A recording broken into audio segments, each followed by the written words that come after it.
I had a wonderful opportunity to compete in Game Maker's Toolkit's 2020 Game Jam. The theme that year was control. I thought the best way to make a game like that would be to get the player to maintain control. I had a free weekend, so using the Godot game engine, I made a game, and I would like to share with you the game I came up with. I take control away from the player by, fittingly, changing the player's controls. While the game starts with the standard WASD, in a moment, the controls could change to an ODKN, or QWYJ, and the challenge comes from reorienting yourself to maintain control. The game opens in an empty arena. In order to start the action, the hero must hit his target with an arrow. This introduction helps new players to understand the basics. Once the target has been struck, the trial begins. The two Wizards of Chaos will curse our hero and send out monsters until the hero falls.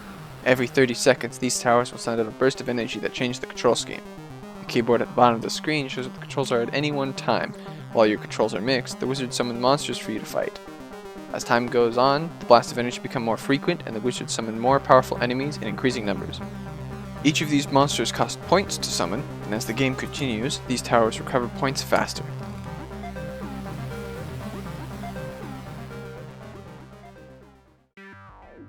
The basic enemy is the foot soldier. Their behavior is simple. They engage the hero while he's confused. This is a great way to introduce the major gimmick.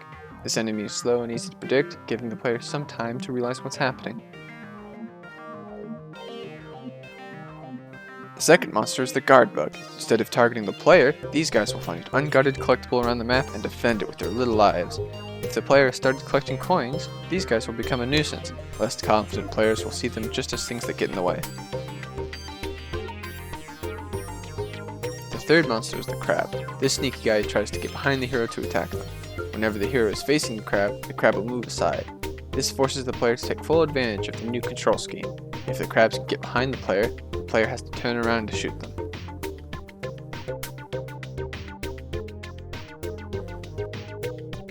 As a final challenge, the brute is introduced. He's not afraid of your arrows, he will walk straight towards you. The brute is the strongest enemy. If an arrow hits him, he will get angry. He takes 2 hits to kill.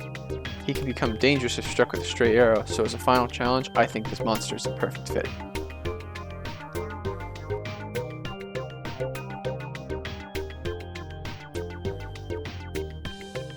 One thing I am especially proud of is the difficulty curve. It is not a perfectly polished difficulty curve, but it is one that comes naturally through gameplay mechanics and can change with the player's skill level.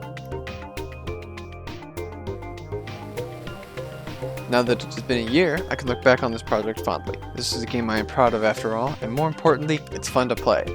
In order to draw the AI pathfinding, I had to add these graphics to the game. This has given me a chance to look back on what I have written and reflect. For example, I could have aggregated some functions shared by the monsters to make the code easier to read and run. All of the monster AI is very simple. It had to be for me to finish the game in time, but now that I'm a more experienced programmer, I can see how I could improve the pathfinding to make more interesting combat. I see these faults as places to improve, and I'm looking forward to applying what I have learned since then to the next game. I would like to thank my friends for helping me test the game out as I was working on it. My best run lasted 9 rounds with 25 coins. If you would like to beat that record, there is a link to the itch.io page in the description. Game Maker's Toolkit is running another game jam this month, and I'm looking forward to joining. I hope some of you will be interested in that game too.